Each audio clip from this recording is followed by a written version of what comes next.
I'm Mr. MegaManFan, and this is the Vectrex that I bought at Gamers in Omaha, Nebraska almost 25 years ago. And if all goes well today, I'm going to be showing you the first new game I've bought for it in over 20 years. Now, if you're not familiar with the Vectrex, it's a very innovative home console from the 1980s that might have been just a little too far ahead of the market curve, and also the victim of market timing because the United States entered a video game crash, as it's now referred to. Other parts of the world didn't have this problem, but in the United States, people were weary of home console games that didn't live up to their box art or their arcade counterparts, and often were cheap, disposable, low-quality efforts to make a quick buck.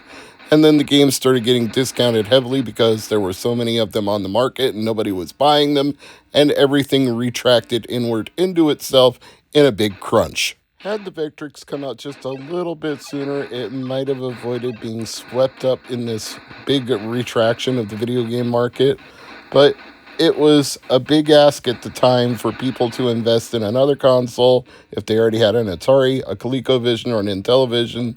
Vectrex was fourth or fifth in a three-man race, and a lot of people didn't understand the idea of having a console with a built-in screen, and instead of the bit pixel graphics that they were used to, vector graphics like arcade games such as Star Castle and Asteroids, games that were visually distinctive in the arcade for their glowing lines and their phosphor trails.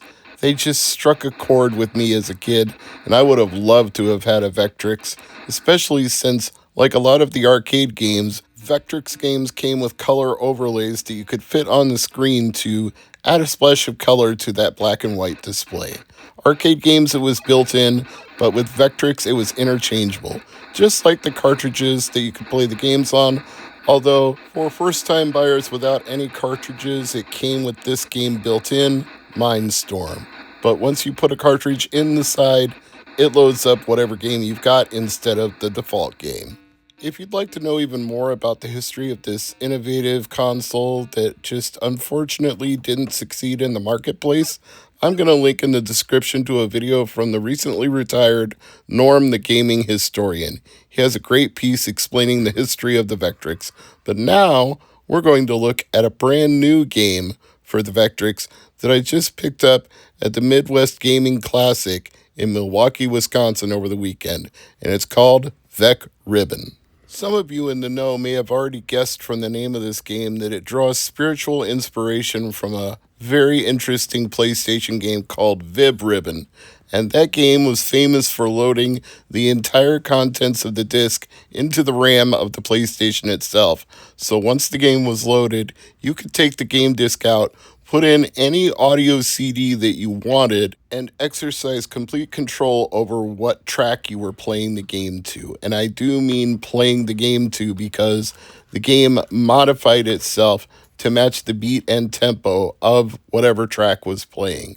It's a rhythm game where you have to time jumps and moves by using the four buttons, the square, circle, triangle, and cross, and each one you press corresponds to what you're seeing on the screen in front of you as you travel along the line.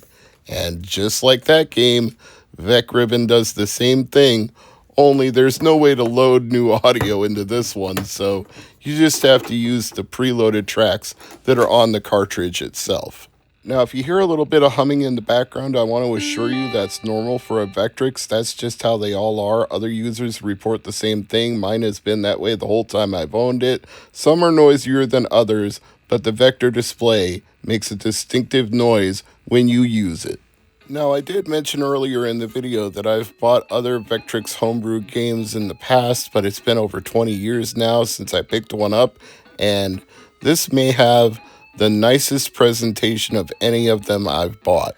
That's not to say others haven't come with color overlays or manuals or a box, but the way this one was put together makes you really think it would have been released in the 1980s alongside the Vectrex.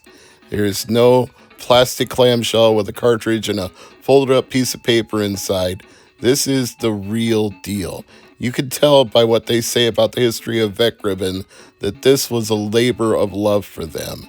and one that almost broke them because they weren't satisfied with how it was turning out, and they were ready to abandon the project and refund everybody's money and give up on it entirely. But at the 11th hour, they found a savior and were able to get it right and get it the way they wanted it to be.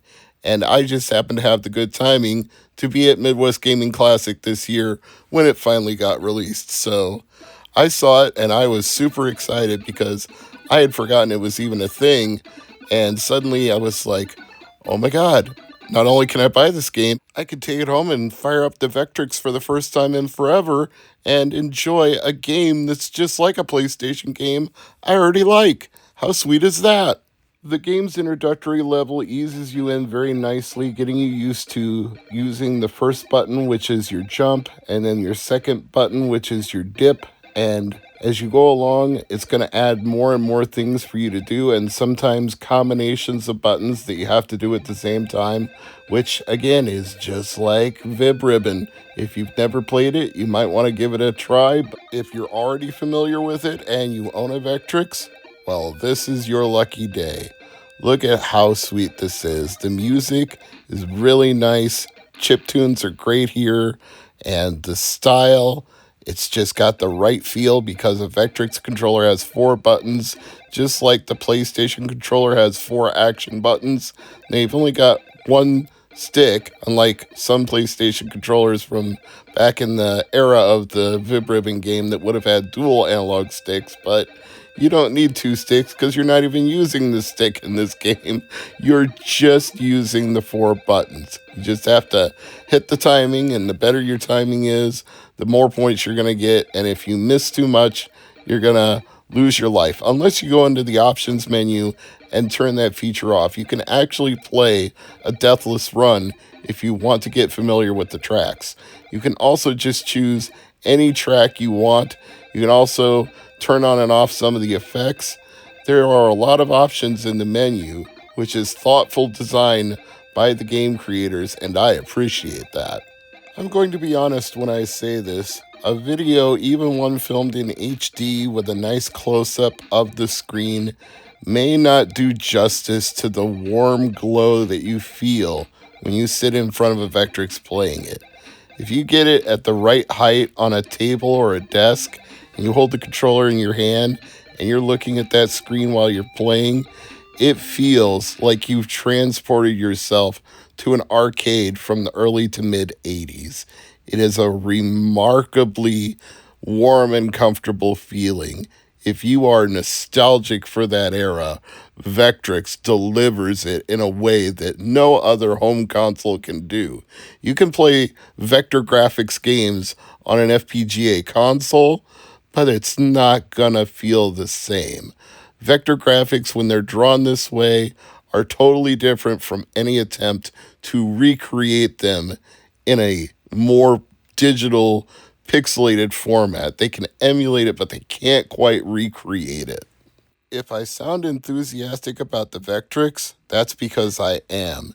It was something I had wanted for my whole life and had never actually seen in stores until I was an adult and had already started collecting games. And I have a little funny story about that. You may have noticed that the price sticker on my Vectrex is from 2002, and I left it there on purpose because it reminds me of what happened. I had seen the console and the games. 20 games were sold with this for $169. It was a bundle. The games, the overlays, the manuals. And I had seen it at Gamers the day before my wedding. And I was not mentally prepared for the fact that a Vectrex with 20 games was available for $170 because I had bigger things on my mind. And the day after my wedding, I looked at my wife, Michelle, and I said, "Oh my God, I fucked up." She goes, "What?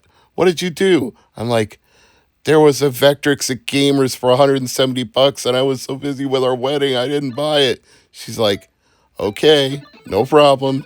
You had bigger fish to fry. I'm glad you put me first, but let's go back to Gamers and see if it's still there. Maybe you'll get lucky." And you know what? She was right. Nobody had bought it. In that 2-day span, nobody had picked it up. I was so lucky.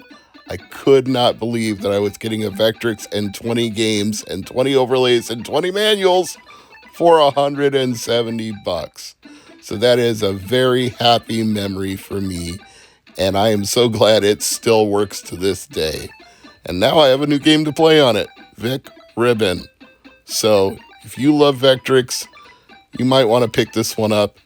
And if this is your first time hearing about Vectrex, well, you're getting a good taste of what it can do thanks to Vec Ribbon.